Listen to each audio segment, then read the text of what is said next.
So special thanks to this company who was nice enough to send us their egg slicer. Also works for hot dogs and other things. They wanted me to make an unboxing, so that's what we're gonna do. So came inside of a box and then this was in it. And so if we open this on up, now sadly, all of this is in Chinese, so I can't read it. It looks like this has something to do with rice though. Let's open it up. Yeah, little container there. All right, looks like you can make these little rice piles with this. Very nice. Don't know what that's actually called. I call them rice piles. I don't eat Chinese food.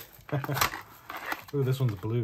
So yeah, just like that one, no bottom, but you'd be able to, set this on your cutting board, pour your rice in, and then use this to mush it down, and then pour in a different type of rice, mush it down, etc. And then this is the slicer. Look at that. Very, very nice. So essentially, you set this down, you open it up, got these nice, it almost sounds like a musical instrument. Chords here, you can put whatever you need here, whether it was meat, fish, eggs, etc. And then just take this and press it down, and boom, it'll slice it. And then open it back up, take out your parts, put them in, whatever you got to do, etc. Very nice, simple product. So thanks again to this company for sending this to me. Thank you all for watching, and we'll see you in the next one. Deuces.